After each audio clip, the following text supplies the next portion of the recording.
How marketing perfection and ease collapses labor markets. Hi, my name is Sarah Trumble. I'm the founder and CEO of Job Applicant Perspective, the first anonymous user reviews for job ads across the US. Consider it like Yelp in a world of professionally mandated fine dining with no health department, no FDA, no requirement that anything on the menu has to exist, and multiple journalistic institutions that demonstrate that it really does, including the Bureau of Labor and Statistics. But hey, you know. We consider ourselves level of an ER for the job market.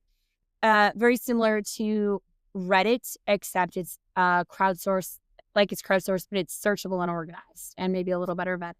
So, this is a level of go-to-market awareness, and I consider it a public service for anybody lost in the gaslighting, because whether or not you come to our website, honestly, you deserve way better than you're currently getting.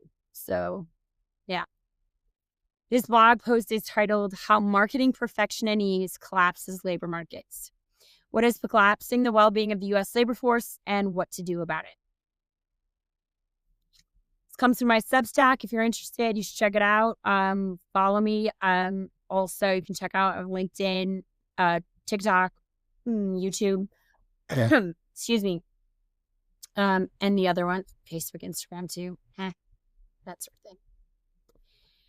Universal fantasy. Modern hiring platforms don't just sell job ads, they sell a fantasy.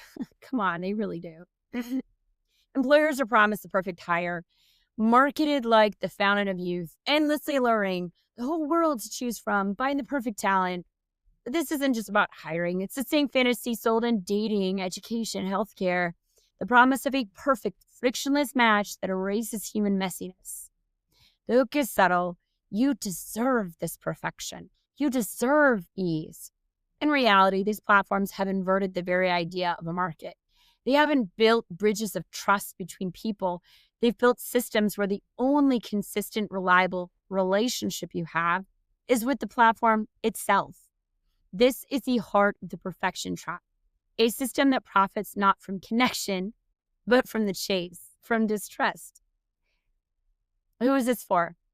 For job seekers who are tired of applying endlessly, being ghosted, and then blamed for the very dysfunction that keeps platforms profitable.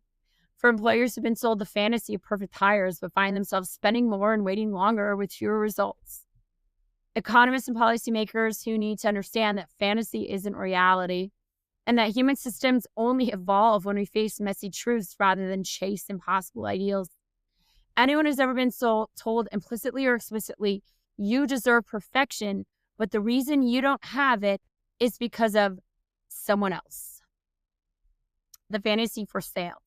A slot machine and a vending machine's clothing. Real hiring is messy. People change, signals are noisy, priorities shift. No candidate anywhere is perfect. I mean, that's my thesis. Pretty much. Humans aren't perfect. That's the truth. But the system erases all of that. The promised ease of online hiring is a slot machine disguised as a vending machine with an invisible algorithm that hand-waving assures us is unbiased. Genuinely. I mean, come on now. You keep pulling the lever because maybe the next spin delivers the flawless candidate. Also, if you're interested in that unbiased algorithm, I do believe that Workday, the litigation lawsuit around ageism, is going to court. I could be wrong. But I would be so surprised if it's only just that.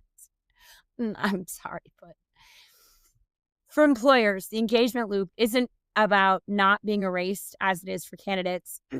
It's about staying hooked on the original fantasy. The belief that you should never have to compromise, that perfection is deserved and anything else is beneath you. Here's the secret. Selling ease, perfection, or superiority isn't just about driving job seekers to perfectionistic despair. It's about controlling employers. As long as someone's sense of self relies on superiority or entitlement to ease, they're yours. Dudes. I'm just saying. Patriarchy. The trick isn't to have anything to deliver. It's to have someone or something to blame the lack of delivery on. The architecture of extraction. how the inversion works. Fantasy powers a ruthless engine. Deference and superiority may look like opposites, shame versus entitlement, but they are complementary gears in the same machine. Job seekers are conditioned into deference. Wait politely, submit resumes, accept silence. Their deference becomes revenue. They don't fight to win so much as not to be erased. The desperation becomes the engine that fuels churn. Employers are conditioned into superiority. They deserve protection, and the right hire is always one more post away. Their identity is rooted in superiority and thus becomes revenue. Instead of choosing good enough candidates, they choose the next fix. I consider it red pilling for employers myself. And honestly, for the rest of my life, I'm going to be terrified of someone selling me superiority, because what they're really selling me is planned obsolescence. That's what it feels like for human connection.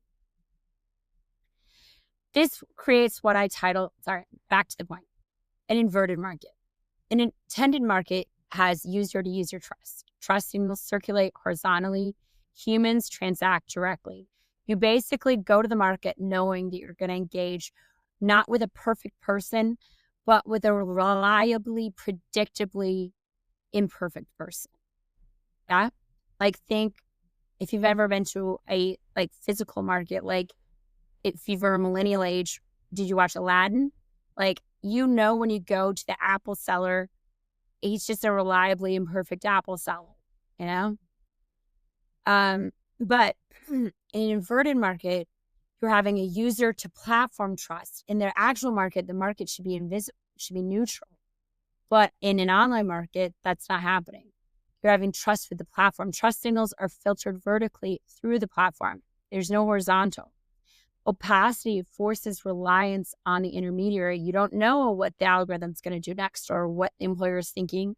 And they just promise to tell you. Humans transact with the platform about each other.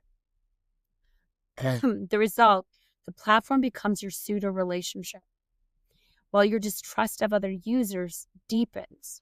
The dysfunction itself, the churn, the ghosting, the endless applications is not a flaw. It's the product. It's the architecture of extraction, like cats in the back. The kaleidoscope versus the telescope.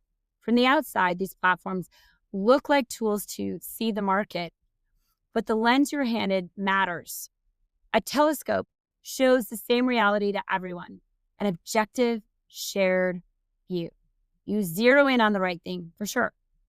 A kaleidoscope shows a private, shifting, algorithmically personalized pattern designed around engagement, not truth. This explains the fight over ghost jobs, skills gaps, and nobody wants to work anymore.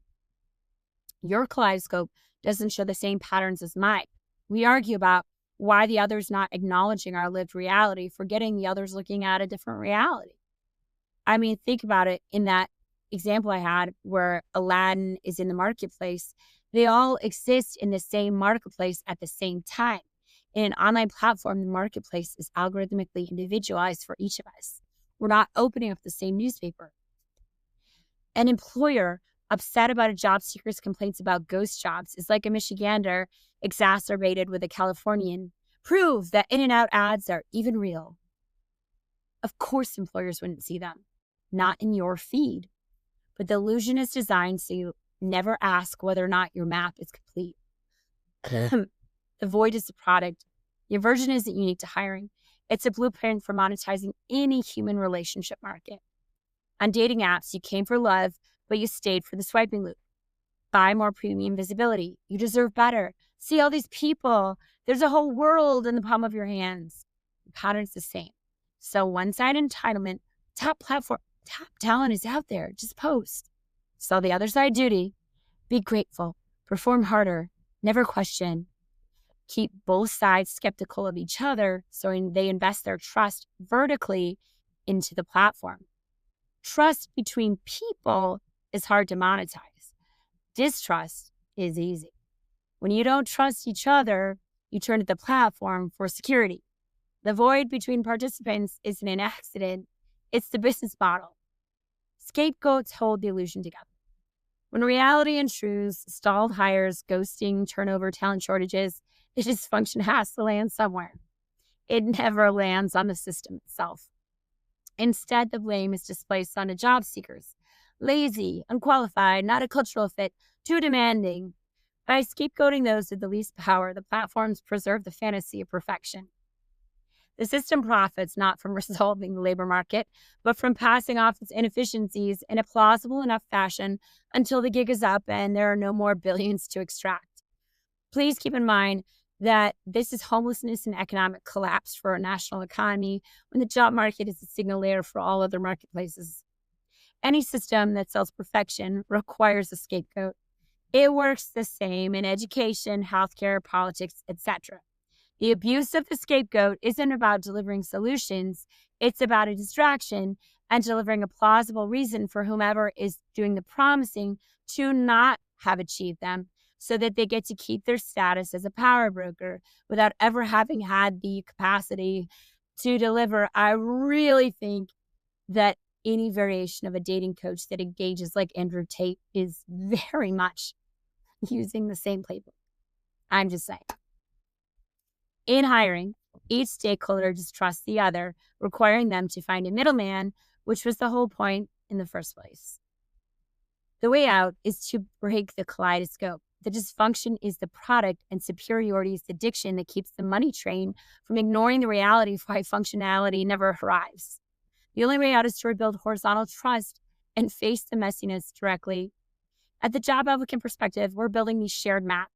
We're the first crowdsourced, verified review platform for job ads designed to flag ghost jobs instantly, expose broken pipelines in real time, and give job seekers and employers, and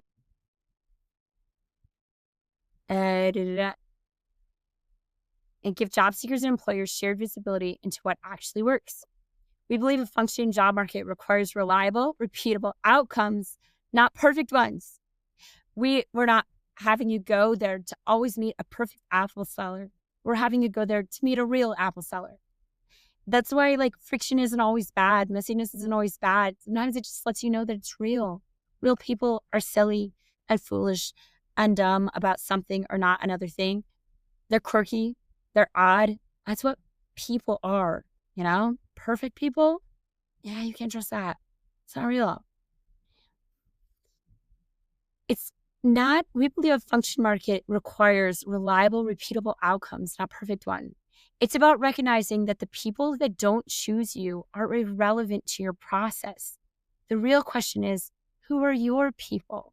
Look, think about it the other way around. You don't need to be upset when you're Marvel that the indie film goers didn't come to your film. Indie film goers, they're not your people. The Marvel superhero people are your people, The people running wine bars aren't upset that the people loving beer aren't at their place. They're looking for the people running wine bars who like wine. That's a thing, Closing reflection. Superiority, like deference, is a mechanism of value capture. One side is flattered with promises of perfection. The other absorbs the blame for failure. Like a snake oil salesman, the cycle continues until you see the pattern. Almost always, it's neither the person who's being blamed nor the person who feels superior. It's the person who's doing the promising in the middle. I really feel like there's a lesson here outside of the markets, Employers aren't buying hires. They're buying entitlement to comfort and superiority as an identity. Mega, I really, really think you need to think on this. Real marketplaces, whether offline or online, is built on reliable, repeatable outcomes, not perfect ones. And the signal layer for the entire economy cannot run on illusion. This is about grounding hiring in reality, ending the business model where confusion is monetized, treating messiness as something to manage, not something to erase. When the kaleidoscope breaks, we can finally start seeing each other again. That's it. I hope you stop by. I'm obviously a person with opinions outside of this, but I follow patterns, and this is the pattern. Whenever someone sells you superiority and another side entitlement, another side deference, what they're selling is dysfunction with a built-in scapegoat. And usually the person in the middle doing the selling is the person you need to be careful of. That's the read. But in my case, in particular in markets, I think that it's pretty demonstrable based on all of the logical evidence, like fiscal year reports, like revenue, like Joel's highest openings, all of that, and or, millions upon millions of job seekers describing it everywhere on social media for, a decade at least. So there's that too. But anyway, job applicant perspective. I know that it's new, but try to realize, job seekers, you're consumers. You're consumers in a $600 billion marketplace that profits from your wasted time. Of course you get to talk about it. Of course you do. You get to talk about it. That's what you get to do. You should use the job applicant perspective. You deserve better. We create the honeymoon together, Stay sane. Lots of love. You deserve way better than this. Bye.